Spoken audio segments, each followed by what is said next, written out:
ಸೋನಿಯಾ ಗಾಂಧಿ ರಾಜಕೀಯ ಅಗ್ನಿ ಪರೀಕ್ಷೆ.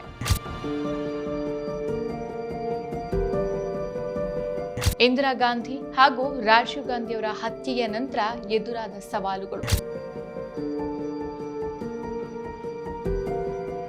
ಕೇಂಬ್ರಿಡ್ಜ್ನ ವರ್ಸಿಟಿ ಗ್ರೀಕ್ ರೆಸ್ಟೋರೆಂಟ್ನಲ್ಲಿ ಆರಂಭವಾದ ರಾಜೀವ್ ಗಾಂಧಿ ಮತ್ತು ಸೋನಿಯಾ ಅವರ ಪ್ರೇಮ ಕಥೆ. ನಮಸ್ಕಾರ, ಈ ದಿನಕ್ಕೆ ಸ್ವಾಗತ. ನಾನು ಜಿಎಂ ಪವಿತ್ರ. ಡಿಸೆಂಬರ್ 9, 1946ರಂದು ಇಟಲಿಯ ಲುಸಿಯಾನಾ ಎಂಬ ಸಣ್ಣ ಪಟ್ಟಣದಲ್ಲಿ ಸಾಂಪ್ರದಾಯಿಕ ರೋಮನ್ ಕ್ಯಾಥೋಲಿಕ್ ಕುಟುಂಬದ ಸ್ಟೆಫಾನೋ ಮೈನೋ ಮತ್ತು ಪಾವೋಲಾ ಮೈನೋ ದಂಪತಿಗೆ ಹೆಣ್ಣು ಮಗುವೊಂದು ಜನ್ಮ ತಾಳಿತು. ಆ ಮಗುವಿಗೆ ಇಟ್ಟ ಅಧಿಕೃತ ಹೆಸರು ಎಡ್ವಿಡ್ ಆಂಟೋನಿಯಾ ಅಲ್ಬಿನಾ ಮೈನೋ. ಇವರ ತಂದೆ ಸ್ಟೆಫಾನೋ ಒಬ್ಬ ಬಿಲ್ಡಿಂಗ್ ಕಾಂಟ್ರಾಕ್ಟರ್ ಆಗಿರ್ತಾರೆ. ಆದರೆ ಅವರು ತೀವ್ರ ಫ್ಯಾಸಿಸ್ಟ್ ಸಿದ್ಧಾಂತದ ಬೆಂಬಲಿಗರಾಗಿದ್ದು, ಎರಡನೇ ಮಹಾಯುದ್ಧದ ಸಮಯದಲ್ಲಿ ಸರ್ವಾಧಿಕಾರಿ ಮುಸ್ಸೋಲಿನಿಯ ಸೈನ್ಯದಲ್ಲಿ ಸೈನಿಕರಾಗಿದ್ದರು. 1941ರ ಯುದ್ಧದ ಸಮಯದಲ್ಲಿ ಇಟಾಲಿಯನ್ ಮತ್ತು ನಾಜಿ ಜರ್ಮನಿ ಸೇನೆಗಳು ರಷ್ಯಾ ದೇಶದ ಮೇಲೆ ದಾಳಿ ಮಾಡಿದಾಗ ರಷ್ಯನ್ನರು ಸಾವಿರಾರು ಸೈನಿಕರನ್ನ ಬಂಧಿಸ್ತಾರೆ. ಆ ಕೈದಿಗಳಲ್ಲಿ ಸೋನಿಯಾ ಗಾಂಧಿಯವರ ತಂದೆಯೂ ಒಬ್ಬರು. ಯುದ್ಧದ ದಿನಗಳಲ್ಲಿ ಪರಿಸ್ಥಿತಿ ತೀವ್ರ ಹದಗೆಟ್ಟಾಗ ಅಲ್ಲಿನ ಸ್ಥಳೀಯ ರಷ್ಯನ್ ಮಹಿಳೆಯರು ಈ ಇಟಾಲಿಯನ್ ಕೈದಿಗಳಿಗೆ ಸಹಾಯ ಮಾಡೋಕೆ ಮುಂದೆ ಬರ್ತಾರೆ. 3 ರಷ್ಯನ್ ಮಹಿಳೆಯರು ಸ್ಟೆಫಾನೋ ಅವರಿಗೆ ರಷ್ಯಾದಿಂದ ತಪ್ಪಿಸ್ಕೊಳ್ಳೋಕೆ ದೊಡ್ಡ ನೆರವನ್ನು ಕೊಡ್ತಾರೆ. ಸೊ ಈ ಕೃತಜ್ಞತೆಯಿಂದಾಗಿ ಅವರು ಇಟಲಿಗೆ ಮರಳಿದ ನಂತರ ತಮ್ಮ ಹೆಣ್ಣುಮಕ್ಕಳಿಗೆ ಆ ರಷ್ಯನ್ ಮಹಿಳೆಯರ ಹೆಸರನ್ನೇ ಇಡ್ತಾರೆ. ಇಟಲಿಯಲ್ಲಿ ಸಾಮಾನ್ಯವಾಗಿ ಸೋನಿಯಾ ಅನ್ನೋ ಹೆಸರು ಇರೋದಿಲ್ಲ. ಆದರೂ ರಷ್ಯಾದ ಜೊತೆಗಿನ ಆ ಹೋರಾಟ ಮತ್ತು ತಮ್ಮ ಜೀವದಾನ ಮಾಡಿದಂಥ ಆ ಮಹಿಳೆಯರ ನೆನಪಿಗಾಗಿ ಅವರು ದೊಡ್ಡ ಮಗಳಿಗೆ ಅನುಷ್ಕಾ, ಕಿರಿ ಮಗಳಿಗೆ ನಾಡಿಯಾ ಮತ್ತು ಮಧ್ಯದ ಮಗಳಿಗೆ ಸೋನಿಯಾ ಅಂತ ಪ್ರೀತಿಯಿಂದ ಹೆಸರನ್ನ ಇಡ್ತಾರೆ. ಸೊ ತಂದೆಗೆ ರಷ್ಯನ್ ಸಂಸ್ಕೃತಿ ಮೇಲಿದ್ದಂಥ ಈ ಅಪಾರ ಪ್ರೀತಿಯಿಂದಾಗಿ ಸೋನಿಯಾ ಕೂಡ ಬಾಲ್ಯದಲ್ಲೇ ರಷ್ಯನ್ ಭಾಷೆಯನ್ನ ಮಾತಾಡೋಕು ಕಲ್ತಿದ್ರು. ಸೊ ಸೋನಿಯಾ ಅವರಿಗೆ 9 ವರ್ಷ ತುಂಬಿದಾಗ ಅವರ ಕುಟುಂಬ ಟ್ಯೂರಿನ್ ಹತ್ತಿರದ ಉರ್ಬಾಸಾನೋ ಪ್ರದೇಶಕ್ಕೆ ಸ್ಥಳಾಂತರಗೊಳ್ಳುತ್ತೆ. ಅಲ್ಲಿ ಅವರ ತಂದೆ ಕನ್ಸ್ಟ್ರಕ್ಷನ್ ಕಂಪನಿಯನ್ನ ಯಶಸ್ವಿಯಾಗಿ ನಡೆಸ್ತಾ ಇದ್ರು. ಸೊ ಅಲ್ಲಿ ಇವರ ಒಂದು ಅದ್ಭುತ ಸೌಂದರ್ಯಕ್ಕೆ ಮನಸೋತು ಸ್ಥಳೀಯ ಜನ ಇವರನ್ನ ಉರ್ಬಾಸಾನೋದ ಸಿಂಡ್ರೆಲಾ ಅಂತ ಕರೀತಾ ಇದ್ರು. ಬಾಲ್ಯದಲ್ಲಿ ಇವರಿಗೆ ನೆರೆಹೊರೆಯ ಮಕ್ಕಳ ಜೊತೆಗೆ ಫುಟ್ಬಾಲ್ ಆಡುವಂಥ ವಿಶಿಷ್ಟ ಹವ್ಯಾಸನೂ ಇತ್ತು. ಆದರೆ ಆ ಭಾಗದ ಹೆಣ್ಮಕ್ಳಿಗಾಗಿ ಯಾವುದೇ ಒಂದು ಮಾಧ್ಯಮಿಕ ಶಾಲೆ ಇರಲಿಲ್ಲ. ಸೊ ಈ ಕಾರಣದಿಂದಾಗಿ ಸೋನಿಯಾ ಮತ್ತು ಅವರ ಅಕ್ಕನನ್ನ ಜಿಯಾವನೋದ ಬೋರ್ಡಿಂಗ್ ಶಾಲೆಗೆ ಕಳಿಸಲಾಯಿತು. ಸೊ ಅಲ್ಲಿ ಅವರು 14 ವರ್ಷದವರೆಗೆ ಓದ್ತಾರೆ. ನಂತರ ಇಂಗ್ಲಿಷ್ ಮತ್ತು ಫ್ರೆಂಚ್ ಭಾಷೆಗಳನ್ನ ಕಲಿಯೋಕೆ ಟ್ಯೂರಿನ್ ನಗರದ ಬರ್ಲಿಟ್ಜ್ ಭಾಷಾ ಶಾಲೆಗೆ ಸೇರ್ತಾರೆ. ಆದಾಗ್ಯೂ 3 ವರ್ಷಗಳ ಸುದೀರ್ಘ ಕೋರ್ಸ್ ಮುಗಿದ ನಂತರನೂ ಅವರ ಇಂಗ್ಲಿಷ್ ಅಷ್ಟಾಗಿ ಸುಧಾರಿಸೋದಿಲ್ಲ. ಹಾಗಾಗಿ ಹೆಚ್ಚಿನ ವಿದ್ಯಾಭ್ಯಾಸಕ್ಕಾಗಿ ಜನವರಿ 1965ರಲ್ಲಿ ಅವರು ಇಂಗ್ಲೆಂಡ್ನ ಕೇಂಬ್ರಿಡ್ಜ್ ನಗರಕ್ಕೆ ತೆರಳಿ ಲೆನಾಕ್ಸ್ ಕುಕ್ ಶಾಲೆಗೆ ಸೇರ್ಕೊಳ್ತಾರೆ. ಸೊ ಇಟಲಿಯಿಂದ ದೂರ ಇದ್ದ ಕೇಂಬ್ರಿಡ್ಜ್ನ ಜೀವನ ಅವರಿಗೆ ಆರಂಭದಲ್ಲಿ ತುಂಬಾನೇ ಕಷ್ಟಕರ ಆಗಿತ್ತು ಮತ್ತು ಮಾನಸಿಕವಾಗಿ ಬೇಸರ ತರಿಸ್ತಾ ಇತ್ತು. ಸೊ ಇಟಾಲಿಯನ್ ಆಹಾರ ಪದ್ಧತಿಗೆ ಒಗ್ಕೊಂಡಿದ್ದಂತಹ ಅವರಿಗೆ ಅಲ್ಲಿನ ಒಂದು ವಿಭಿನ್ನ ಆಹಾರ ಮತ್ತು ಅಪರಿಚಿತ ವಾತಾವರಣ ಹೊಂದ್ಕೊಳ್ಳಿಕ್ಕೆ ಆಗ್ತಾನೆ ಇರಲಿಲ್ಲ. ಸೊ ಇದೇ ಸಮಯದಲ್ಲಿ ಸೋನಿಯಾ ಅವರ ಜೀವನದಲ್ಲಿ ಒಂದು ದೊಡ್ಡ ತಿರುವು ಎದುರಾಗುತ್ತೆ. ಮಧ್ಯಮ ವರ್ಗದ ಕುಟುಂಬದಿಂದ ಬಂದಿದ್ರಿಂದ ತಮ್ಮ ಪಾಕೆಟ್ ಮನಿಗಾಗಿ ಹಾಗೂ ಇಟಾಲಿಯನ್ ಶೈಲಿಯ ಊಟ ಸಿಗುತ್ತೆ ಅನ್ನೋ ಕಾರಣಕ್ಕಾಗಿ ಸೋನಿಯಾ ಅವರು ಕೇಂಬ್ರಿಡ್ಜ್ ವಿಶ್ವವಿದ್ಯಾಲಯದ ಸಮೀಪದಲ್ಲಿದ್ದ ವರ್ಸಿಟಿ ಗ್ರೀಕ್ ರೆಸ್ಟೋರೆಂಟ್ನಲ್ಲಿ ಪಾರ್ಟ್ ಟೈಮ್ ವೇಟರ್ ಆಗಿ ಕೆಲಸವನ್ನ ಶುರು ಮಾಡ್ತಾರೆ. ಸೊ ಇದೇ ರೆಸ್ಟೋರೆಂಟ್ನಲ್ಲಿ ಭಾರತದ ರಾಜೀವ್ ಗಾಂಧಿ ಎಂಬ ಯುವಕನನ್ನ ಸೋನಿಯಾ ಮೊದಲ ಬಾರಿಗೆ ನೋಡಿದ್ದು. ಸೊ ರಾಜೀವ್ ಅವರು 1962ರಿಂದಾನೇ ಕೇಂಬ್ರಿಡ್ಜ್ನ ಟ್ರಿನಿಟಿ ಕಾಲೇಜಲ್ಲಿ ಮೆಕ್ಯಾನಿಕಲ್ ಇಂಜಿನಿಯರಿಂಗ್ ಅನ್ನ ಓದ್ತಾ ಇದ್ರು. ಸೊ ಅವರ ತಾತ ಜವಾಹರ್ಲಾಲ್ ನೆಹರು ಆ ಸಮಯದಲ್ಲಿ ಭಾರತದ ಪ್ರಧಾನಿಯಾಗಿದ್ರು ಮತ್ತು ತಾಯಿ ಇಂದಿರಾ ಗಾಂಧಿ ಕೇಂದ್ರ ಸಚಿವರಾಗಿರ್ತಾರೆ. ಸೊ ರಾಜೀವ್ ಗಾಂಧಿ ತಮ್ಮ ಸ್ನೇಹಿತರ ಜೊತೆಗೆ ಅದೇ ರೆಸ್ಟೋರೆಂಟ್ಗೆ ಬರ್ತಾ ಇದ್ರು. ರಾಜೀವ್ ಅವರ ಆಕರ್ಷಕ ನೋಟ, ಶಾಂತ ಸ್ವಭಾವ ಮತ್ತು ಉತ್ತಮ ನಡವಳಿಕೆ ಸೋನಿಯಾ ಅವರನ್ನ ಸೆಳೆಯುತ್ತೆ. ಇಬ್ಬರಿಗೂ ಮೊದಲ ನೋಟದಲ್ಲೇ ಪ್ರೀತಿಯಾಗತ್ತೆ. ಲವ್ ಎಟ್ ಫಸ್ಟ್ ಸೈಟ್ ಅಂತಾರಲ್ವಾ, ಆ ರೀತಿ. ಸೊ ಶೀಘ್ರದಲ್ಲೇ ಮ್ಯೂಚುವಲ್ ಫ್ರೆಂಡ್ಸ್ ಮೂಲಕ ಇಬ್ಬರಿಗೂ ಪರಿಚಯವಾಗಿ ಅದು ಗಾಢ ಪ್ರೀತಿಯಾಗಿ ಬದಲಾಗತ್ತೆ. ಸೊ ಸೋನಿಯಾ ಅವರನ್ನ ಇಂಪ್ರೆಸ್ ಮಾಡೋಕೆ ರಾಜೀವ್ ಗಾಂಧಿ ಅವರು ರೆಸ್ಟೋರೆಂಟ್ ಮಾಲೀಕನಿಗೆ ಹಣ ಕೊಟ್ಟು ಸೋನಿಯಾ ಅವರ ಪಕ್ಕದ ಟೇಬಲ್ ಅನ್ನ ಬುಕ್ ಮಾಡಿದ್ರು. ಅಷ್ಟೇ ಅಲ್ಲ, ವೈನ್ ಬಾಟ್ಲ ಜೊತೆಗೆ ನ್ಯಾಪ್ಕಿನ್ ಮೇಲೆ ಒಂದು ಸುಂದರ ಕವಿತೆಯನ್ನ ಬರೆದು ಸೋನಿಯಾ ಅವರಿಗೆ ಕಳಿಸಿದ್ರು. ಸೊ ರಾಜೀವ್ ಅವರ ಈ ಮುಗ್ಧತೆಗೆ ಸೋನಿಯಾ ಕೂಡ ಸಂಪೂರ್ಣವಾಗಿ ಮನಸೋಲ್ತಾರೆ. ಇವರಿಬ್ರು ತಮ್ಮ ಮೊದಲ ಡೇಟಿಂಗ್ ನಲ್ಲಿ ಸತ್ಯಜಿತ್ ರೇ ಅವರ ಪ್ರಸಿದ್ಧ ರೊಮ್ಯಾಂಟಿಕ್ ಚಿತ್ರ ಪಥೇರ್ ಪಾಂಚಾಲಿಯನ್ನ ಒಟ್ಟಿಗೆ ವೀಕ್ಷಿಸಿದ್ರು. ಸೊ ರಾಜೀವ್ ಅವರಿಗೆ ಫೋಟೋಗ್ರಫಿ ಇಷ್ಟ ಆಗಿರೋದ್ರಿಂದ ಸೋನಿಯಾ ಅವರೇ ಯಾವಾಗಲೂ ಅವರ ನೆಚ್ಚಿನ ಮಾಡೆಲ್ ಆಗಿರ್ತಾ ಇದ್ರು. ಸೊ ರಾಜೀವ್ ಅವರು ತಮ್ಮ ತಾಯಿಗೆ ಬರಿತಾ ಇದ್ದಂತಹ ಪತ್ರಗಳಲ್ಲಿ ಸೋನಿಯಾ ಅವರ ಬಗ್ಗೆ ಆಗಾಗ ಪ್ರಸ್ತಾಪಿಸ್ತಾ ಇದ್ರು. ಸುಮಾರು 1.5 ವರ್ಷದ ಪ್ರೀತಿಯ ನಂತರ ರಾಜೀವ್ ಗಾಂಧಿ ತಮ್ಮ ತಾಯಿ ಇಂದಿರಾ ಗಾಂಧಿ ಅವರಿಗೆ ಪತ್ರದ ಮೂಲಕ ಸೋನಿಯಾ ಅವರ ಬಗ್ಗೆ ತಿಳಿಸ್ತಾರೆ. ಸೊ ರಾಜೀವ್ ಅವರು ಸೋನಿಯಾ ಅವರನ್ನ ತಮ್ಮ ತಾಯಿಗೆ ಪರಿಚಯಿಸೋಕೆ ಲಂಡನ್ನಲ್ಲಿದ್ದಂಥ ಭಾರತೀಯ ಹೈಕಮಿಷನರ್ ಮನೆಯಲ್ಲಿ ಒಂದು ಭೇಟಿಯನ್ನು ನಿಗದಿಪಡಿಸ್ತಾರೆ. ಆ ಸಮಯದಲ್ಲಿ ಸೋನಿಯಾ ತುಂಬಾನೇ ಗಾಬರಿಯಾಗಿರ್ತಾರೆ. ಸೊ ಸೋನಿಯಾ ಅವರಿಗೆ ಇಂಗ್ಲಿಷ್ಗಿಂತ ಫ್ರೆಂಚ್ ಭಾಷೆ ಚೆನ್ನಾಗಿ ಬರುತ್ತದೆ ಅಂತ ತಿಳಿದಂಥ ಇಂದಿರಾ ಗಾಂಧಿ ಅವರು ಸೋನಿಯಾ ಅವರನ್ನ ನಿರಾಳಗೊಳಿಸೋಕೆ ಇಡೀ ಸಂಭಾಷಣೆಯನ್ನ ಫ್ರೆಂಚ್ ಭಾಷೆಯಲ್ಲೇ ನಡೆಸಿ ಅವರನ್ನ ತಮ್ಮ ಸೊಸೆಯನ್ನಾಗಿ ಒಪ್ಕೊಳ್ತಾರೆ. ಆದರೆ ಸೋನಿಯಾ ಅವರ ತಂದೆ ತುಂಬಾ ಕಟ್ಟುನಿಟ್ಟಿನ ಕ್ಯಾಥೋಲಿಕ್ ಪಿತೃ ಪ್ರಧಾನ ಯೋಚನೆಯವರಾಗಿರೋದ್ರಿಂದ ಈ ವಿಷಯ ತಿಳಿದು ಕೋಪಗೊಳ್ತಾರೆ. ಈ ಪ್ರೇಮ ಕಥೆಗೆ ಅಸಲಿ ವಿಲನ್ ಆಗಿದ್ದು ಸೋನಿಯಾ ಅವರ ತಂದೆ ಸ್ಟೆಫಾನೋ ಮೈನೋ. ತಮ್ಮ ಮಗಳು ಭಾರತದಂಥ ದೂರದ ದೇಶದ ರಾಜಕೀಯ ಕುಟುಂಬಕ್ಕೆ ಸೊಸೆಯಾಗಿ ಹೋಗೋದು ಅವರಿಗೆ ಸ್ವಲ್ಪನೂ ಇಷ್ಟ ಇರಲಿಲ್ಲ. ನವೆಂಬರ್ 1966ರಲ್ಲಿ ರಾಜೀವ್ ಅವರು ಸೋನಿಯಾ ಪೋಷಕರನ್ನ ಭೇಟಿಯಾಗೋಕೆ ಇಟಲಿಗೆ ಹೋಗ್ತಾರೆ. ಸೊ ರಾಜೀವ್ ಅವರನ್ನ ಭೇಟಿಯಾದಾಗ ಅವರ ಪ್ರಾಮಾಣಿಕತೆ ಇಷ್ಟ ಆದರೂ ತಂದೆಯಾಗಿ ಮಗಳನ್ನ ಅಷ್ಟು ದೂರ ಕಳಿಸೋಕೆ ಹಿಂಜರಿತಾರೆ ಮತ್ತು ಭಾರತಕ್ಕೆ ಹೋಗಿ ನೆಲೆಸುವ ಬಗ್ಗೆ ಅವರಿಗೆ ಆತಂಕನೂ ಇತ್ತು. ಸೊ ಅದಕ್ಕಾಗಿ ಅವರು ಒಂದು ಕಠಿಣ ಷರತ್ತನ್ನ ವಿಧಿಸ್ತಾರೆ. ರಾಜೀವ್ ಮತ್ತು ಸೋನಿಯಾ ಇಬ್ರು 1 ವರ್ಷಗಳ ಕಾಲ ಒಬ್ಬರಿಂದ ಒಬ್ರು ಸಂಪೂರ್ಣವಾಗಿ ದೂರ ಇರಬೇಕು. 1 ವರ್ಷದ ನಂತರನೂ ಇವರ ನಡುವಿನ ಪ್ರೀತಿ ಬದಲಾಗದೇ ಇದ್ರೆ ಮಾತ್ರ ನಾನು ಮದುವೆಗೆ ಒಪ್ತೇನೆ ಅಂತ ಹೇಳ್ತಾರೆ. ಅದರಂತೆ ಇಬ್ರು ಕೂಡ 1 ವರ್ಷಗಳ ಕಾಲ ಕೇವಲ ಪತ್ರದ ಮೂಲಕವೇ ಪ್ರೀತಿಯನ್ನ ಉಳಿಸ್ಕೊಂಡು ನಿಜವಾದ ಪ್ರೀತಿಗೆ ಸಾಕ್ಷಿಯಾಗ್ತಾರೆ. 1 ವರ್ಷದ ಕಾಯುವಿಕೆಯ ನಂತರ ಕೊನೆಗೆ ತಂದೆ ಒಪ್ಪಿಗೆಯನ್ನ ಕೊಡ್ತಾರೆ. ಜನವರಿ 13, 1968ಕ್ಕೆ ಸೋನಿಯಾ ಗಾಂಧಿಯವರು ಮೊದಲ ಬಾರಿಗೆ ಭಾರತದ ಪಾಲಂ ಏರ್ಪೋರ್ಟ್ಗೆ ಬಂದಿಳಿತಾರೆ. ಆಗ ಅವರನ್ನ ಸ್ವಾಗತಿಸೋಕೆ ರಾಜೀವ್ ಗಾಂಧಿ ಮತ್ತು ಸಂಜಯ್ ಗಾಂಧಿ ಅವರ ಜೊತೆಗೆ ಅಮಿತಾಬ್ ಬಚ್ಚನ್ ಕೂಡ ಹೋಗಿದ್ರು. ಸೊ ಇಂದಿರಾ ಗಾಂಧಿ ಮತ್ತು ಬಚ್ಚನ್ ಕುಟುಂಬದ ನಡುವೆ ಒಂದು ಅತ್ಯಂತ ಆಪ್ತ ಬಾಂಧವ್ಯ ಇತ್ತು. ಸೊ ಭಾರತೀಯ ಸಂಪ್ರದಾಯದ ಪ್ರಕಾರ ಮದುವೆಗೂ ಮುನ್ನ ವರನ ಮನೆಯಲ್ಲಿ ಇರೋದು ಸರಿಯಲ್ಲದ ಕಾರಣ ಸೋನಿಯಾ ಅವರು ನೇರವಾಗಿ ಇಂದಿರಾ ಗಾಂಧಿಯವರ ಮನೆಗೆ ಹೋಗದೇನೆ ದೆಹಲಿಯಲ್ಲಿದ್ದಂಥ ಹಿರಿಯ ಕವಿ ಹರಿವಂಶ್ ರಾಯ್ ಬಚ್ಚನ್ ಅವರ ಮನೆಗೆ ಹೋಗಿ ಉಳಿದುಕೊಳ್ತಾರೆ. ಸೊ ಭಾರತದ ಸಂಸ್ಕೃತಿ ಮತ್ತು ಆಚರಣೆಗಳ ಬಗ್ಗೆ ಸೋನಿಯಾ ಅವರಿಗೆ ಅರಿವಿಲ್ಲದೆ ಇರೋದ್ರಿಂದ ಅಮಿತಾಬ್ ಬಚ್ಚನ್ ಅವರ ತಾಯಿ ತೇಜಿ ಬಚ್ಚನ್ ಅವರು ಸೋನಿಯಾ ಅವರಿಗೆ ಭಾರತೀಯ ರೀತಿ, ಸಂಪ್ರದಾಯಗಳು, ಸೀರೆ ಉಡೋದು ಮತ್ತು ಹಿಂದಿ ಭಾಷೆಯ ಕೆಲ ಬೇಸಿಕ್ ಪದಗಳನ್ನು ಕಲಿಸ್ಕೊಡ್ತಾರೆ. ಸೊ ಬಚ್ಚನ್ ಅವರ ಮನೆಯಲ್ಲಿ ಕಳೆದ ಆ 43 ದಿನಗಳು ಸೋನಿಯಾ ಅವರಿಗೆ ಒಂದು ದೊಡ್ಡ ತರಬೇತಿಯಂತೆ ಇತ್ತು. ಸೊ ಸೋನಿಯಾ ಗಾಂಧಿ ಅವರು ತೇಜಿ ಬಚ್ಚನ್ ಅವರನ್ನ ತಮ್ಮ ಗಾಡ್ ಮದರ್ ಅಂತ ಕರೀತಾರೆ. ನನಗೆ 3 ತಾಯಿಯಂದ್ರಿದ್ದಾರೆ. ಒಬ್ರು ಇಟಲಿಯ ಹೆತ್ತ ತಾಯಿ, 2ನೇವರು ಇಂದಿರಾ ಗಾಂಧಿ ಮತ್ತು 3ನೇವರು ತೇಜಿ ಬಚ್ಚನ್ ಅಂತ ಸೋನಿಯಾ ಅವರೇ ಹೆಮ್ಮೆಯಿಂದ ಹೇಳ್ಕೊಳ್ತಾರೆ. ಇನ್ನು ಭಾರತಕ್ಕೆ ಬಂದ ಕೆಲವೇ ದಿನಗಳಲ್ಲಿ ಅಂದ್ರೆ ಜನವರಿ 26, 1968ಕ್ಕೆ ಇಬ್ಬರ ನಿಶ್ಚಿತಾರ್ಥನೂ ಆಗತ್ತೆ. ತದನಂತರ ಫೆಬ್ರವರಿ 25, 1968ಕ್ಕೆ ದೆಹಲಿಯಲ್ಲಿ ಒಂದು ಸರಳ ಸಮಾರಂಭದಲ್ಲಿ ಹಿಂದೂ ಸಂಪ್ರದಾಯದಂತೆ ಇವರಿಬ್ಬರ ವಿವಾಹನೂ ನೆರವೇರುತ್ತೆ.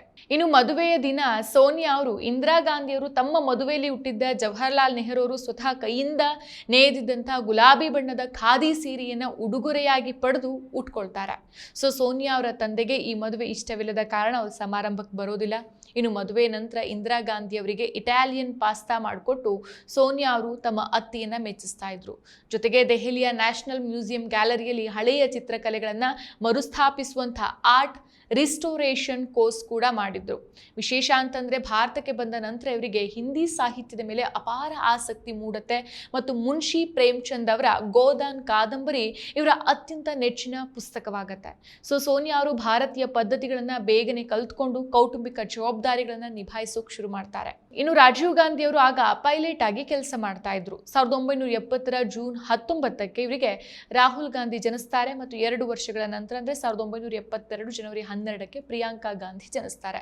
ಸೊ ಸೋನಿಯಾ ಅವರು ರಾಜಕೀಯದಿಂದ ಸಂಪೂರ್ಣವಾಗಿ ದೂರ ಇದ್ದು ತಮ್ಮ ಮಕ್ಕಳ ಪಾಲನೆಯಲ್ಲಿ ತೊಡಗಿಕೊಳ್ತಾರೆ. ಇದೇ ಸಮಯದಲ್ಲಿ ಸಂಜಯ್ ಗಾಂಧಿ ಅವರು ಮೇನಕಾ ಅವರನ್ನ ವಿವಾಹ ಆಗ್ತಾರೆ. ಮೇನಕಾ ಮತ್ತು ಸೋನಿಯಾ ಅವರ ವ್ಯಕ್ತಿತ್ವ ಸಂಪೂರ್ಣವಾಗಿ ವಿಭಿನ್ನವಾಗಿರೋದ್ರಿಂದ ಅವರ ನಡುವೆ ಎಂದಿಗೂ ಸಹ ಒಂದು ಆಪ್ತ ಸಂಬಂಧ ಬೆಳಿಲೇ ಇಲ್ಲ.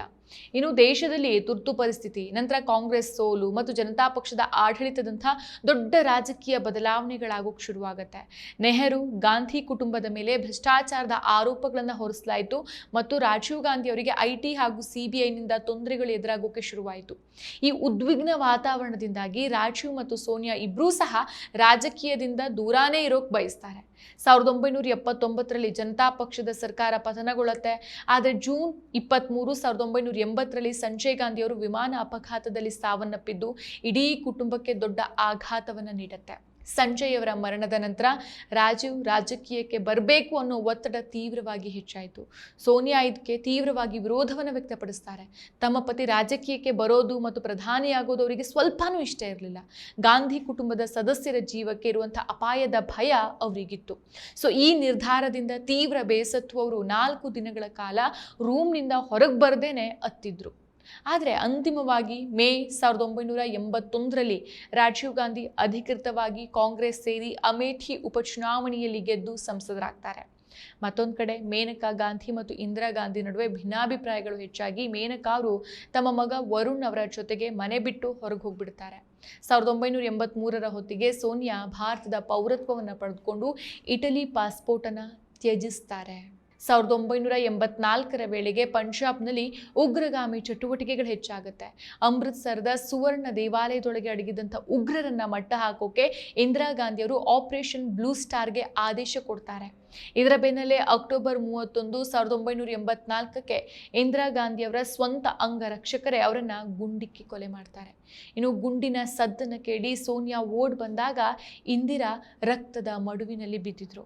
ಅವರನ್ನ ಆಸ್ಪತ್ರೆಗೆ ಕೊಂಡೊಯ್ಯುವಾಗ ಸೋನಿಯಾ ಅವರ ಬಟ್ಟೆಗಳೆಲ್ಲ ಇಂದಿರಾ ಅವರ ರಕ್ತದಿಂದ ರಕ್ತಸಿಕ್ತವಾಗಿದ್ವು. ಈ ಭೀಕರ ಘಟನೆ ನಂತರ ದೇಶದ ಜವಾಬ್ದಾರಿಯನ್ನು ವಹಿಸಿಕೊಳ್ಳುವಂತೆ ರಾಜೀವ್ ಗಾಂಧಿ ಅವರಿಗೆ ಒತ್ತಡ ಬಂದಾಗ ಸೋನಿಯಾ ಅವರು ಅಳುತ್ತಾ ಪ್ರಧಾನಿ ಹುದ್ದೆಯನ್ನು ಸ್ವೀಕರಿಸದಂತೆ ರಾಜೀವ್ ಅವರಲ್ಲಿ ಕೈ ಮುಗಿದು ಬೇಡ್ಕೊಳ್ತಾರೆ.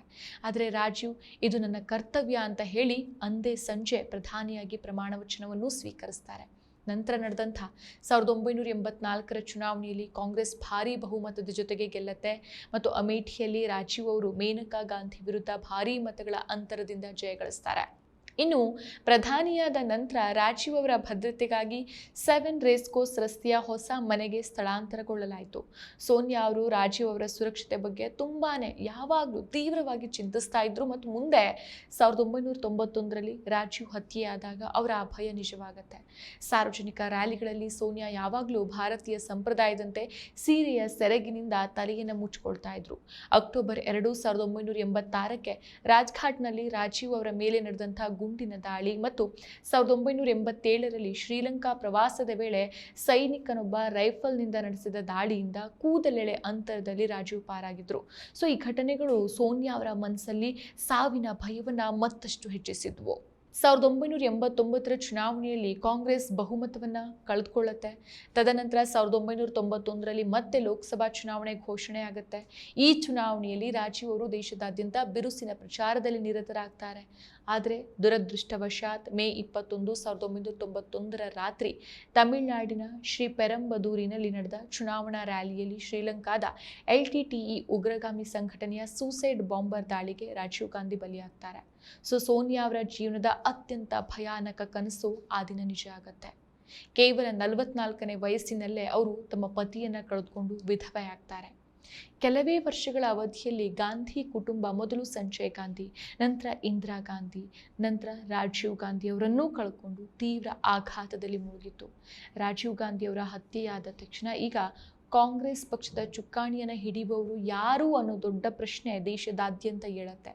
ಮೇನಕಾ ಗಾಂಧಿಯವರು ಮೊದಲೇ ರಾಜೀವ್ ಗಾಂಧಿ ವಿರುದ್ಧ ಅಮೇಠಿಯಲ್ಲಿ ಸ್ಪರ್ಧಿಸಿ ಪಕ್ಷದಿಂದ ದೂರವಾಗಿದ್ದರಿಂದ ಇಡೀ ಕಾಂಗ್ರೆಸ್ಸಿಗರ ಕಣ್ಣು ನೆಟ್ಟಿದ್ದು ಕೇವಲ ಸೋನಿಯಾ ಗಾಂಧಿಯವರ ಮೇಲೆ. ಪಕ್ಷದಲ್ಲಿ ಯಾವುದೇ ರೀತಿ ಒಡಕು ಮೂಡದಂತೆ ತಡೆಯೋಕೆ ಕಾಂಗ್ರೆಸ್ ಮೇಲಿನ ಹಿರಿಯ ನಾಯಕರು ಸೋನಿಯಾ ಅವರ ಮೇಲೆ ಅಧ್ಯಕ್ಷ ಸ್ಥಾನವನ್ನು ವಹಿಸಿಕೊಳ್ಳುವಂತೆ ತೀವ್ರ ಒತ್ತಡವನ್ನು ಹೇರೋಕೆ ಶುರು ಮಾಡ್ತಾರೆ. ರಾಜೀವ್ ಅವರ ಹತ್ಯೆಯಾದ 24 ಗಂಟೆಗಳ ಒಳಗಾಗಿನೇ ಕಾಂಗ್ರೆಸ್ ಕಾರ್ಯಕಾರಿ ಸಮಿತಿ ಸೋನಿಯಾ ಗಾಂಧಿಯವರ ಹೆಸರನ್ನ ಪಕ್ಷದ ಅಧ್ಯಕ್ಷ ಸ್ಥಾನಕ್ಕೆ ಘೋಷಿಸುತ್ತೆ. ಆದರೆ ಈ ನಿರ್ಧಾರದ ಬಗ್ಗೆ ಸೋನಿಯಾ ಅವರಿಗೆ ಯಾವುದೇ ಮುನ್ಸೂಚನೆ ಇರಲಿಲ್ಲ. ಯಾಕೆಂತಂದ್ರೆ ನಾಯಕರು ಅವರ ಜೊತೆಗೆ ಈ ಬಗ್ಗೆ ಯಾವುದೇ ಚರ್ಚೆಯನ್ನ ಮಾಡಿರಲಿಲ್ಲ. ಸೊ ಈ ಆತುರದ ನಿರ್ಧಾರದ ಹಿಂದೆ ಪಕ್ಷದ ಒಳಗಿನ ಅಧ್ಯಕ್ಷ ಸ್ಥಾನದ ಪೈಪೋಟಿಯನ್ನು ಕೊನೆಗೊಳಿಸುವಂತ ಉದ್ದೇಶ ಇತ್ತು ಅಂತ ಕೆಲವರು ಹೇಳಿದ್ರೆ, ಗಾಂಧಿ ಕುಟುಂಬಕ್ಕೆ ಒದಗಿದ ದುರಂತವನ್ನ ತಕ್ಷಣವೇ ಮತಗಳನ್ನಾಗಿ ಪರಿವರ್ತಿಸೋಕೆ ಕಾಂಗ್ರೆಸ್ ಯತ್ನಿಸ್ತಾ ಇದೆ ಅಂತ ವಿರೋಧ ಪಕ್ಷಗಳು ಆರೋಪಿಸಿದ್ವು. ಆದರೆ ಸೋನಿಯಾ ಗಾಂಧಿಯವರು ಇದು ನನಗೂ ಮತ್ತು ನನ್ನ ಮಕ್ಕಳಿಗೂ ಅತ್ಯಂತ ಕಷ್ಟದ ಸಮಯ ಅಂತ ಹೇಳಿ ಆ ಪದವಿಯನ್ನ ಸ್ವೀಕರಿಸೋಕೆ ನೇರವಾಗಿ ತಿರಸ್ಕಾರ ಮಾಡ್ತಾರೆ, ನಿರಾಕರಿಸ್ತಾರೆ. ಸೊ ಸೋನಿಯಾ ಗಾಂಧಿ ಅವರು ಅಧ್ಯಕ್ಷ ಸ್ಥಾನವನ್ನು ನಿರಾಕರಿಸ್ತಾ ಇದ್ದಂತೆ ಅವರ ಮೇಲಿನ ರಾಜಕೀಯ ದಾಳಿಗಳು, ಟೀಕೆಗಳು ತೀವ್ರವಾಗುತ್ತೆ. ಅವರ ಯೋಗ್ಯತೆ ಮತ್ತು ಸಾಮರ್ಥ್ಯವನ್ನು ಪ್ರಶ್ನಿಸಿ ಸಾಲು ಸಾಲು ಪತ್ರಿಕಾ ಲೇಖನಗಳು ಪ್ರಕಟವಾಗುತ್ತೆ. ಆದರೂ ಕಾಂಗ್ರೆಸ್ ನಾಯಕರು ಅವರನ್ನು ಬಿಡದೆ ಭೇಟಿಯಾಗೋಕೆ ಪ್ರಯತ್ನಿಸ್ತಾನೇ ಇದ್ರು. ರಾಜೀವ್ ಹತ್ಯೆಯ ನಂತರದ ಅನುಕಂಪದ ರೀತಿಯಲ್ಲಿ ನಡೆದ ಲೋಕಸಭಾ ಚುನಾವಣೆಯಲ್ಲಿ ಕಾಂಗ್ರೆಸ್ ಅತಿದೊಡ್ಡ ಪಕ್ಷವಾಗಿ ಹೊರಹೊಮ್ಮತ್ತೆ. ಸೊ ಈಗ ಹೊಸ ಪ್ರಧಾನಿಯನ್ನು ಆರಿಸಬೇಕಾದಂಥ ಸಂದರ್ಭ ಎದುರಾದಾಗ ಸೋನಿಯಾ ಗಾಂಧಿಯವರು ಉಪರಾಷ್ಟ್ರಪತಿ ಶಂಕರ್ ದಯಾಳ್ ಶರ್ಮಾ ಅವರು ಪ್ರಧಾನಿಯಾಗಲಿ ಅಂತ ಬಯಸಿದ್ರು. ಆದರೆ ಶರ್ಮಾ ಅವರು ತಮ್ಮ ಇಳಿ ವಯಸ್ಸಿನ ಕಾರಣವನ್ನು ಕೊಟ್ಟು ಅದನ್ನು ನಿರಾಕರಿಸಿದ್ರಿಂದ ನೆಹರು ಕುಟುಂಬದ ನಿಷ್ಠಾವಂತರಾಗಿದ್ದಂಥ PV ನರಸಿಂಹರಾವ್ ಅವರ ಹೆಸರು ಪ್ರಧಾನಿ ಹುದ್ದೆಗೆ ಫೈನಲ್ ಆಗತ್ತೆ. ಸೊ ಮುಂದಿನ ಕೆಲವು ವರ್ಷಗಳ ಕಾಲ ಸೋನಿಯಾ ಅವರು ಸಾರ್ವಜನಿಕ ಜೀವನದಿಂದ ಸಂಪೂರ್ಣವಾಗಿ ದೂರ ಉಳಿದು ಕೇವಲ ಕುಟುಂಬ ಮತ್ತು ಸ್ನೇಹಿತರಿಗಷ್ಟೇ ಸೀಮಿತವಾಗಿದ್ರು. ಸೊ ತಮ್ಮ ಪತಿಯ ತಂತ್ರಜ್ಞಾನ ಆಧಾರಿತ ಭಾರತದ ಕನಸನ್ನ ನನಸು ಮಾಡೋಕೆ ಅವರು ರಾಜೀವ್ ಗಾಂಧಿ ಫೌಂಡೇಶನ್ ಮತ್ತು ರಾಜೀವ್ ಇನ್ಸ್ಟಿಟ್ಯೂಟ್ ಆಫ್ ಕಾಂಪಿಟೆಂಟರಿ ಸ್ಟಡೀಸ್ ಸಂಸ್ಥೆಗಳನ್ನು ಪ್ರಾರಂಭ ಮಾಡ್ತಾರೆ. ಇದು ರಾಜಕೀಯೇತರ ಸಂಸ್ಥೆಯಾಗಿದ್ರೂ ಸಹ ಸೋನಿಯಾ ಅವರಿಗೆ ರಾಜಕೀಯದ ಆಳ ಅಗಲವನ್ನು ಅರ್ಥ ಮಾಡ್ಕೊಳ್ಳೋಕೆ ಒಂದು ಉತ್ತಮ ತರಬೇತಿ ಮೈದಾನವಾಗಿ ಪರಿಣಮಿಸಿತು. ಡಿಸೆಂಬರ್ 6, 1992ಕ್ಕೆ RSS ಮತ್ತು ಭಾರತೀಯ ಜನತಾ ಪಕ್ಷಕ್ಕೆ ಸೇರಿದವರಿಂದ ಬಾಬ್ರಿ ಮಸೀದಿ ಧ್ವಂಸ ಆಗತ್ತೆ. ಇದರ ಬೆನ್ನಲ್ಲೇ ದೇಶದಾದ್ಯಂತ ಭೀಕರ ಕೋಮು ಗಲಭೆಗಳು ಭುಗಿಲೆದ್ದು ಸಾವಿರಾರು ಜನ, ಅದರಲ್ಲೂ ವಿಶೇಷವಾಗಿ ಮುಸ್ಲಿಮರು ಪ್ರಾಣವನ್ನು ಕಳ್ಕೊಳ್ತಾರೆ. ಈ ಘಟನೆ ನಡೆದಾಗ ಉತ್ತರ ಪ್ರದೇಶದಲ್ಲಿ BJP ಮತ್ತು ಕೇಂದ್ರದಲ್ಲಿ ಕಾಂಗ್ರೆಸ್ ಸರ್ಕಾರ ಇತ್ತು. ಪರಿಸ್ಥಿತಿಯನ್ನು ನಿಭಾಯಿಸುವಲ್ಲಿ ಪ್ರಧಾನಿ ನರಸಿಂಹರಾವ್ ಸರ್ಕಾರ ಸಂಪೂರ್ಣ ವಿಫಲ ಆಯಿತು ಅಂತ ಭಾರೀ ಟೀಕೆಗಳು ಕೇಳಿಬಂತು. ಇದು ಕಾಂಗ್ರೆಸ್ನ ಇಮೇಜ್ಗೆ ದೊಡ್ಡ ಪೆಟ್ಟನ್ನೂ ಕೊಡ್ತು. ಸೋನಿಯಾ ಗಾಂಧಿಯವರು ಈ ಧ್ವಂಸ ಕೃತ್ಯವನ್ನ ಕಠಿಣವಾಗಿ ಖಂಡಿಸ್ತಾ ಇದು ರಾಜೀವ್ ಗಾಂಧಿಯವರ ಕೋಮು ಸೌಹಾರ್ದತೆ ಮತ್ತು ಜಾತ್ಯತೀತ ಭಾರತದ ಆಲೋಚನೆಗೆ ವಿರುದ್ಧವಾಗಿದೆ ಅಂತ ಆಕ್ರೋಶವನ್ನು ಹೊರಹಾಕಿದ್ರು. ಇದರ ನಂತರ 1995ರ ವೇಳೆಗೆ ನರಸಿಂಹರಾವ್ ಅವರ ನಾಯಕತ್ವದ ಮೇಲೆ ಬೇಸತ್ತ ND ತಿವಾರಿ ಅವರಂಥ ಹಿರಿಯ ನಾಯಕರು ಕಾಂಗ್ರೆಸ್ ಅನ್ನು ತೊರೆದು ತಮ್ಮದೇ ಆದ ಹೊಸ ಗುಂಪುಗಳನ್ನು ಕಟ್ಕೊಂಡ್ರು. ಮತ್ತೊಂದು ಕಡೆ ರಾಜೀವ್ ಗಾಂಧಿ ಹತ್ಯೆಯ ತನಿಖೆ ಅತ್ಯಂತ ನಿಧಾನಗತಿಯಲ್ಲಿ ಸಾಗ್ತಾ ಇರೋದಕ್ಕೆ ಸೋನಿಯಾ ಅವರು ತಮ್ಮದೇ ಸರ್ಕಾರದ ವಿರುದ್ಧ ತೀವ್ರ ಅಸಮಾಧಾನಗೊಂಡಿದ್ರು. ಆಗಸ್ಟ್ 24, 1995ಕ್ಕೆ ಅಮೇಠಿಯ ರ್ಯಾಲಿಯಲ್ಲಿ ಅವರ ಕೋಪ ಸಾರ್ವಜನಿಕವಾಗಿ ಹೊರಬಂತು. ಪತಿಯ ಹತ್ಯೆಯಾಗಿ 4 ವರ್ಷ 3 ತಿಂಗಳು ಕಳೆದ್ರೂ ತನಿಖೆ ಇಷ್ಟು ನಿಧಾನವಾಗಿ ನಡೀತಾ ಇರೋದರ ಹಿಂದಿನ ಆಕ್ರೋಶ ನಿಮಗೆ ಅರ್ಥ ಆಗಬಹುದು ಅಂತ ಅಂದ್ರು. ಇದವರು ಪ್ರಧಾನಿ ನರಸಿಂಹರಾವ್ ಅವರ ವಿರುದ್ಧ ಹೊಂದಿದ್ದಂಥ ಅಸಮಾಧಾನವನ್ನು ಜಗತ್ತಿಗೆ ಸ್ಪಷ್ಟಪಡಿಸಿತ್ತು. ಸೊ ಕಾಂಗ್ರೆಸ್ನ ಜನಪ್ರಿಯತೆ ದಿನದಿಂದ ದಿನಕ್ಕೆ ಕುಸಿತ ಸಾಗ್ತು ಮತ್ತು ಪಕ್ಷ ಸಾಲು ಸಾಲು ರಾಜ್ಯಗಳ ವಿಧಾನಸಭಾ ಚುನಾವಣೆಗಳಲ್ಲಿ ಸೋಲನ್ನು ಕಂಡಿತು. 1996ರ ಲೋಕಸಭಾ ಚುನಾವಣೆಯಲ್ಲಿ ಕಾಂಗ್ರೆಸ್ ಭಾರೀ ಮುಖಭಂಗವನ್ನು ಅನುಭವಿಸಿ 140 ಸೀಟ್ಗಳಿಗೆ ಕುಸಿತು. ಆದರೆ ಅಟಲ್ ಬಿಹಾರಿ ವಾಜಪೇಯಿ ನೇತೃತ್ವದ BJP 161 ಸೀಟ್ಗಳನ್ನು ಗೆದ್ದು ಅತಿ ದೊಡ್ಡ ಪಕ್ಷವಾಯಿತು. ವಾಜಪೇಯಿ ಅವರು ದೇಶದ ಹೊಸ ಪ್ರಧಾನಿಯಾದರೂ ಕೇವಲ 16 ದಿನಗಳಲ್ಲೇ ಬಹುಮತ ಸಾಬೀತುಪಡಿಸಲಿಕ್ಕಾಗ್ದೇನೆ ಅವರ ಸರ್ಕಾರ ಬಿದ್ದು ಹೋಗುತ್ತೆ. ಅವರ ನಂತರ ಜನತಾದಳದ HD ದೇವೇಗೌಡ ಅವರು ಭಾರತದ ಪ್ರಧಾನಿ ಆಗ್ತಾರೆ. ಈ ರಾಜಕೀಯ ಗೊಂದಲಗಳ ನಡುವೆ ಸೋನಿಯಾ ಗಾಂಧಿಯವರು ಪಕ್ಷಕ್ಕೆ ಬರದೇ ಇದ್ರೆ ಕಾಂಗ್ರೆಸ್ ಸಂಪೂರ್ಣವಾಗಿ ಇಳಿಮುಖ ಆಗತ್ತೆ ಅಂತ ನಾಯಕರು ಒತ್ತಾಯಿಸಿದ್ರಿಂದ ಮಾರ್ಚ್ 1997ರಲ್ಲಿ ಸೋನಿಯಾ ಅವರು ಕೊನೆಗೂ ಕರ್ನಾಟಕದಲ್ಲಿ ಕಾಂಗ್ರೆಸ್ ಪಕ್ಷದ ಪ್ರಾಥಮಿಕ ಸದಸ್ಯತ್ವವನ್ನು ಪಡೆದುಕೊಳ್ತಾರೆ. ಸೊ ಇದರ ನಡುವೆ ದೇವೇಗೌಡ ಅವರ ಸರ್ಕಾರ 324 ದಿನಗಳಲ್ಲಿ ಪತನಗೊಂಡು IK ಗುಜ್ರಾಲ್ ಹೊಸ ಪ್ರಧಾನಿಯಾದರು. ನಂತರ ಅವರ ಸರ್ಕಾರವು ಕೇವಲ 332 ದಿನಗಳಲ್ಲೇ ಬಿದ್ದಿದ್ರಿಂದ 1998ರಲ್ಲಿ ಮತ್ತೊಮ್ಮೆ ಲೋಕಸಭಾ ಚುನಾವಣೆ ಘೋಷಣೆಯಾಯಿತು. ಈ ಬಾರಿ ಸೋನಿಯಾ ಗಾಂಧಿ ಅವರು ಪಕ್ಷಕ್ಕಾಗಿ ಪ್ರಚಾರ ಮಾಡೋಕೆ ನಿರ್ಧಾರ ಮಾಡ್ತಾರೆ. ಸೊ ಸಂದರ್ಶನವೊಂದರಲ್ಲಿ ಅವ್ರು ಹೇಳ್ತಾರೆ, ನನ್ನ ಕುಟುಂಬ ಯಾವುದಕ್ಕಾಗಿ ಬದುಕಿ ಪ್ರಾಣತ್ಯಾಗ ಮಾಡ್ತೋ ಆ ಕಾಂಗ್ರೆಸ್ ಪಕ್ಷದ ಪರಿಸ್ಥಿತಿ ಹೀಗೆ ಕೆಡ್ತಾ ಇರೋದನ್ನು ನೋಡಿ ನನಗೆ ಸುಮ್ಮನೆ ಇರೋಕೆ ನನ್ನ ಕೈಲಿ ಆಗೋದಿಲ್ಲ, ಅದು ನನ್ನ ಕರ್ತವ್ಯ ಅಂತ ರಾಜಕೀಯಕ್ಕೆ ಬಂದ ಕಾರಣವನ್ನು ಬಿಟ್ಟಿರ್ತಾರೆ. ಸೊ ಸೋನಿಯಾ ಅವರ ರಾಜಕೀಯ ಪ್ರವೇಶವನ್ನು BJP ಲೇವಡಿ ಮಾಡ್ತಾ ಈ ಚುನಾವಣೆ ರಾಮರಾಜ್ಯ ವರ್ಸಸ್ ರೋಮ್ ರಾಜ್ಯ ಅಂತ ಕರೆದ್ರು. ಆದರೆ ಸೋನಿಯಾ ಅವರು ಧೃತಿಗೆಡದೇನೆ 7 ವರ್ಷಗಳ ಹಿಂದೆ ತಮ್ಮ ಪತಿಯ ಹತ್ಯೆಯಾಗಿದ್ದ ತಮಿಳುನಾಡಿನ ಪೆರಂಬದೂರಿನಿಂದಾನೇ ತಮ್ಮ ಪ್ರಚಾರವನ್ನ ಶುರು ಮಾಡ್ತಾರೆ. ಸಾರ್ವಜನಿಕವಾಗಿ ಹೆಚ್ಚಾಗಿ ಮಾತನಾಡದಿದ್ದಂಥ ಸೋನಿಯಾ ಅವರು ದೇಶದಾದ್ಯಂತ ಸರಣಿ ಭಾಷಣಗಳನ್ನು ಮಾಡೋಕೆ ಶುರು ಮಾಡ್ತಾರೆ. 1998ರ ಚುನಾವಣಾ ಫಲಿತಾಂಶದಲ್ಲಿ ಕಾಂಗ್ರೆಸ್ನ ಮಹಿಳಾ ಮತ್ತು ಮುಸ್ಲಿಂ ಮತಗಳ ಪ್ರಮಾಣ ಹೆಚ್ಚಾಯಿತು ಮತ್ತು ಇದರ ಸಂಪೂರ್ಣ ಕ್ರೆಡಿಟ್ ಸೋನಿಯಾ ಅವರಿಗೆ ಸಿಗುತ್ತೆ. ಸೊ ಕಾಂಗ್ರೆಸ್ ಕೇವಲ 1 ಸೀಟನ್ನು ಹೆಚ್ಚು ಗೆದ್ದುಕೊಂಡಿತ್ತಾದರೂ ಸಹ ಕಾರ್ಯಕರ್ತರ ನೈತಿಕ ಶಕ್ತಿ ಮುಗಿಲು ಮುಟ್ಟಿತ್ತು. ಆಗಿನ ಅಧ್ಯಕ್ಷ ಸೀತಾರಾಮ್ ಕೇಸರಿ ಅವರನ್ನು ತೆಗೆದು ಸೋನಿಯಾ ಅವರನ್ನು ಅಧ್ಯಕ್ಷರನ್ನಾಗಿ ಮಾಡೋಕೆ ಬೇಡಿಕೆ ಹೆಚ್ಚಾಯಿತು. ಅಂತಿಮವಾಗಿ ಮಾರ್ಚ್ 14 1998ಕ್ಕೆ ಸೋನಿಯಾ ಗಾಂಧಿಯವರು ಅಧಿಕೃತವಾಗಿ ಕಾಂಗ್ರೆಸ್ ಪಕ್ಷದ ರಾಷ್ಟ್ರೀಯ ಅಧ್ಯಕ್ಷರಾಗಿ ಆಯ್ಕೆಯಾಗ್ತಾರೆ. ಆ ಮೂಲಕ ಅತ್ಯಂತ ದೀರ್ಘಕಾಲ ಕಾಂಗ್ರೆಸ್ ಅಧ್ಯಕ್ಷರಾಗಿದ್ರು ಅನ್ನುವಂಥ ಹೆಗ್ಗಳಿಕೆಗೂ ಇವರು ಪಾತ್ರರಾದರು. ಸೊ 1998ರ ಚುನಾವಣೆಯಲ್ಲೂ ಸಹ ಯಾರಿಗೂ ಪೂರ್ಣ ಬಹುಮತ ಬರದೇ ಇರೋದ್ರಿಂದ ವಾಜಪೇಯಿ ಅವರು ಮೈತ್ರಿ ಸರ್ಕಾರವನ್ನು ರಚಿಸ್ತಾರೆ. ಆದರೆ 1999ರಲ್ಲಿ ಜಯಲಲಿತಾ ಅವರ AIADMK ಬೆಂಬಲವನ್ನು ವಾಪಸ್ ಪಡೆದಿದ್ದರಿಂದ ವಾಜಪೇಯಿ ಸರ್ಕಾರ ಕೇವಲ 1 ಮತದ ಅಂತರದಿಂದ ಬಿದ್ದೋಗುತ್ತೆ. ಸೊ ಸರ್ಕಾರ ರಚಿಸೋಕೆ ಕಾಂಗ್ರೆಸ್ ನಾಯಕರು ಮುಲಾಯಂ ಸಿಂಗ್ ಯಾದವ್ ಅವರ ಜೊತೆಗೆ 10 ಜನಪಥ್ ನಿವಾಸದಲ್ಲಿ 45 ನಿಮಿಷಗಳ ಕಾಲ ಚರ್ಚೆ ನಡೆಸಿದರು. ಮರುದಿನ ಸೋನಿಯಾ ಗಾಂಧಿ ಅವರು ರಾಷ್ಟ್ರಪತಿ KR ನಾರಾಯಣ್ ಅವರನ್ನ ಭೇಟಿಯಾಗಿ ನಮ್ಮ ಬಳಿ 272 ಸಂಸದರ ಬಹುಮತ ಇದೆ ಅಂತ ಮಾಧ್ಯಮಗಳ ಮುಂದೆ ಘೋಷಿಸಿಬಿಡ್ತಾರೆ. ಆದರೆ ಮುಲಾಯಂ ಸಿಂಗ್ ಅವರು ಕೊನೆಯ ಕ್ಷಣದಲ್ಲಿ ಸೋನಿಯಾ ಅವರ ವಿದೇಶಿ ಮೂಲವನ್ನು ಮುಂದಿಟ್ಕೊಂಡು ಬೆಂಬಲ ಕೊಡೋಕೆ ನಿರಾಕರಿಸ್ತಾರೆ. ಸೊ ಈ ಆತುರದ ಹೇಳಿಕೆಯಿಂದ ಸೋನಿಯಾ ಅವರ ಟ್ಯಾಕ್ಟಿಕ್ಸ್ ಮತ್ತು ಕಾಂಗ್ರೆಸ್ ಪಕ್ಷಕ್ಕೆ ಭಾರಿ ಮುಜುಗರ ಉಂಟಾಯಿತು. ಇದವರಿಗೆ ಜೀವನದ ದೊಡ್ಡ ಪಾಠವನ್ನು ಕಲಿಸ್ತು. ಯಾರು ಸರ್ಕಾರ ರಚಿಸೋಕೆ ಸಾಧ್ಯವಾಗದ ಕಾರಣ 1999ರಲ್ಲಿ ಮತ್ತೊಮ್ಮೆ ಚುನಾವಣೆ ಎದುರಾಗತ್ತೆ. ಇನ್ನು ಸೋನಿಯಾ ಅವರ ಬೆಳವಣಿಗೆಯನ್ನು ತಡೆಯೋಕೆ ಬಿಜೆಪಿ ಅವರ ವಿದೇಶಿ ಮೂಲವನ್ನು ದೊಡ್ಡ ಚುನಾವಣಾ ಅಸ್ತ್ರವನ್ನಾಗಿ ಮಾಡಿಕೊಳ್ತು. ವಿರೋಧಿಗಳು ಅವರನ್ನು ಇಟಾಲಿಯನ್ ಮುರ್ಗಿ, ಸ್ಪಾಗೆಟಿ ಇಂಗ್ಲಿಷ್ ಅಂತ ಅಣಕಿಸಿದ್ರು.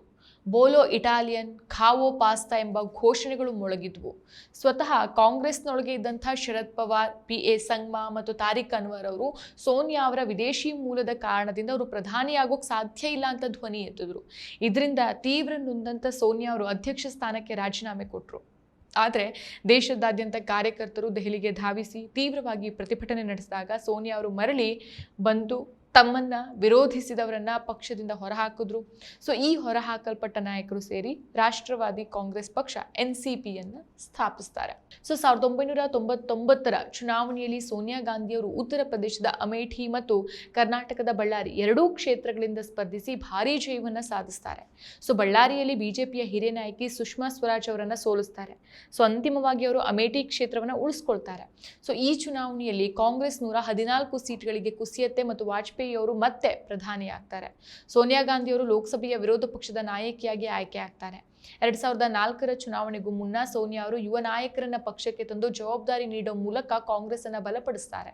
ಡಿಸೆಂಬರ್ 2003ರಲ್ಲಿ ಅವರು ಸ್ವತಃ 148 ರ್ಯಾಲಿಗಳನ್ನು ನಡೆಸ್ತಾರೆ. ಬಿಜೆಪಿ ಶೈನಿಂಗ್ ಇಂಡಿಯಾ ಘೋಷಣೆಯ ಜೊತೆಗೆ ಗೆಲುವಿನ ನಗೆ ಬೀರುವಂತಹ ಅತ್ಯಂತ ಆತ್ಮವಿಶ್ವಾಸದಲ್ಲಿತ್ತು. ಆದರೆ ಫಲಿತಾಂಶ ಸಂಪೂರ್ಣವಾಗಿ ಉಲ್ಟಾ ಆಯಿತು. ಕಾಂಗ್ರೆಸ್ 145 ಸೀಟ್ಗಳನ್ನು ಗೆದ್ದು ಅತಿ ದೊಡ್ಡ ಪಕ್ಷವಾಗಿ ಹೊರಹೊಮ್ಮತ್ತೆ. ಬಿಜೆಪಿ 138 ಸೀಟ್ಗಳಿಗೆ ಕುಸಿಯತ್ತೆ. ಸೊ ಸೋನಿಯಾ ಅವರು ರಾಯ್ಬರೇಲಿಯಿಂದ 2 ಲಕ್ಷಕ್ಕೂ ಅಧಿಕ ಮತಗಳ ಅಂತರದಿಂದ ಗೆದ್ರೆ ಅವರ ಮಗ ರಾಹುಲ್ ಗಾಂಧಿ ಅಮೇಠಿಯಿಂದ ಮೊದಲ ಬಾರಿಗೆ ಸಂಸತ್ತನ್ನು ಪ್ರವೇಶಿಸಿದ್ರು. ಕಾಂಗ್ರೆಸ್ ನೇತೃತ್ವದ UPA ಮೈತ್ರಿಕೂಟ ಅಧಿಕಾರದ ಗದ್ದುಗೆ ಏರೋದು ಖಚಿತ ಆಯಿತು ಮತ್ತು ಮೇ 15, 2004ಕ್ಕೆ ಸೋನಿಯಾ ಅವರು ಕಾಂಗ್ರೆಸ್ ಸಂಸದೀಯ ಪಕ್ಷದ ನಾಯಕಿಯಾಗಿ ಹಾಗೂ UPA ಮೈತ್ರಿಕೂಟದ ಅಧ್ಯಕ್ಷರಾಗಿ ಆಯ್ಕೆಯಾದರು. ಸೊ ಸೋನಿಯಾ ಅವರೇ ಪ್ರಧಾನಿ ಆಗ್ತಾರೆ ಅನ್ನೋದು ಎಲ್ಲರ ನಿರೀಕ್ಷೆ ಆಗಿತ್ತು. ಆದರೆ ಬಿಜೆಪಿ ಇದನ್ನು ತೀವ್ರವಾಗಿ ವಿರೋಧಿಸುತ್ತೆ.